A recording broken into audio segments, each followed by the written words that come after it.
तुम्हें भी लगता होगा ना कि यार ये डॉलर के पीछे क्यों पड़े रहते हैं, हर चीज जिसको देखो डॉलर में। जबकि दिनार देख भाई तू, कुवैतियन दिनार 280 रुपए का एक आता है। चल मान ले वो फिर भी ठीक है, लेकिन फिर लोग ये ट्रेड क्यों करते हैं डॉलर में? या सब सारी कंट्रीज मिलके ना प्लान बना लेते हैं कि डॉलर में ट्रेड ही नहीं करेंगे, फिर क्या? और वैसे जो ये अमेरिका ने सैंक्शंस लगा दिए इंडिया पे, इसका क्या? इंडिया नहीं लगा सकता वापस?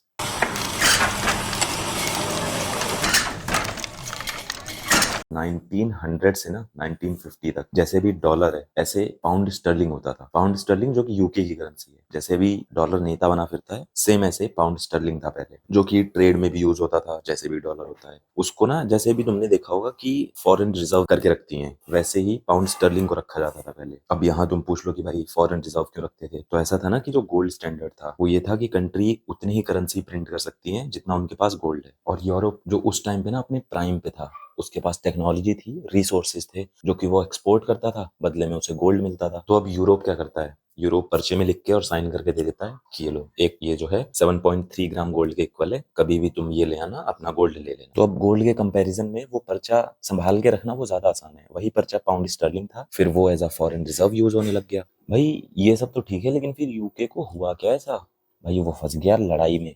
वर्ल्ड वॉर 1 और वर्ल्ड वॉर 2 में यूके की हुई हालत खराब। खराब कैसी हुई भाई साहब? एक्सपोर्ट की जगह इंपोर्ट करने लग गए। असला बारूद तो था नहीं इतना, अब इंपोर्ट कर रहे हैं। वापस बदले में दे क्या रहे हैं? खजाना अपने कंट्री का वो सारा हो गया खाली। अब एक तरफ से खाली हुआ तो गया कहाँ? अमेरिका के पास। भाई अमेरिका ने 70% उस टाइम टोटल जो गोल्ड था दुनिया का अपने पास इकट्ठा कर लिया था। अब वर्ल्ड वॉर 2 के बाद यूएस को छोड़ के जितनी कंट्रीज वॉर में थी, सबकी हालत खराब। France, Germany, Soviet union, America being America 44 countries के साथ मीटिंग करता है। उसमें ये डिसाइड होता है कि भाई अब ऐसा है, सारा गोल्ड तो मेरे पास है, अब ऐसा करो डॉलर में ट्रेड करो, जैसे अभी तक तुम पाउंड स्टर्लिंग में करते आए हो। और सेम वही फंडा कि डॉलर के बदले गोल्ड मिल जाएगा, $35 के बदले लगभग 28 ग्राम गोल्ड। अब इसके अलावा कोई और ऑप्शन तो था नहीं, तो सब करने भी लग जाते हैं यूज उसे। और यूएस भी ना हर जगह डॉलर को पुश करता है। जो कंट्रीज बर्बाद हुई थी वॉर में, उनको जो लोन दिया जाता है वो भी डॉलर में, और किसी को फंडिंग चाहिए तो वो भी डॉलर में। और उन्हें भी लगता था चलो ले लेते हैं भाई, कभी भी वापस करके गोल्ड तो हम वापस ले ही लेंगे अपना। अब इसका क्या फंडा है? इसकी जो टेक्नोलॉजी थी ना वो यूके और यूएस के पास थी, जो इनकी जो कंपनियां थी। तो सऊदी अरेबिया के पास ऑयल तो है, बट वो उसे प्रोसेस नहीं कर सकता। उसकी टेक्नोलॉजी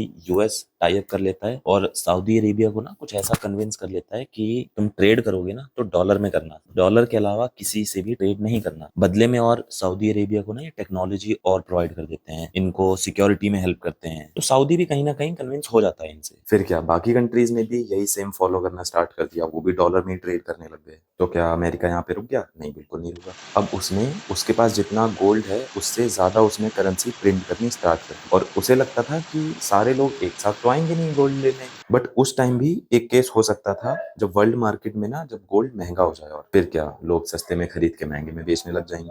उस टाइम डॉलर पे खतरा था। तो अब यूएस ना जो वर्ल्ड मार्केट में गोल्ड का प्राइस ऊपर नीचे हो रहा है, इसको काउंटर करने के लिए जिन कंट्रीज को लोन देता था उन्हीं का ना पूल बना देता है। तो उससे क्या डिमांड एंड सप्लाई वो मेंटेन रखते हैं। वर्ल्ड मार्केट में डिमांड आई, इन लोगों के पास जो स्टोर गोल्ड था वो सप्लाई कर दिया, ब्रेक इवन।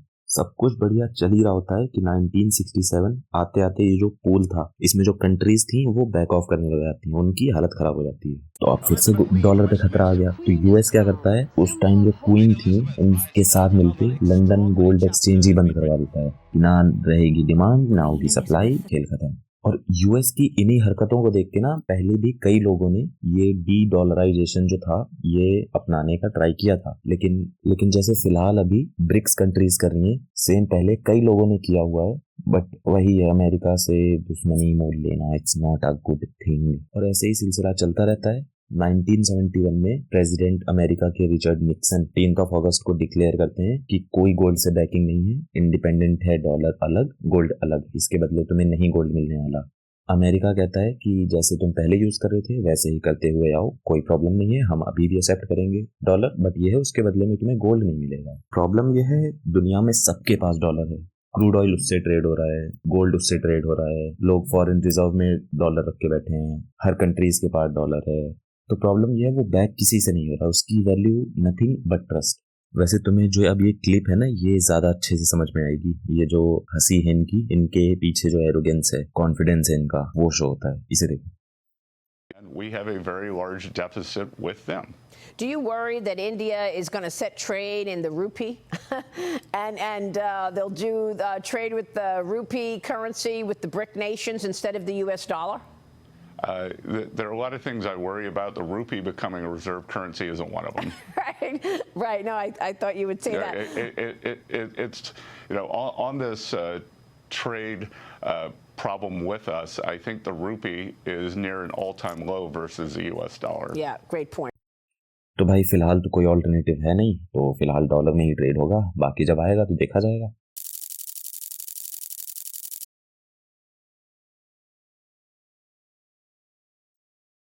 भैंस क्या गोल्ड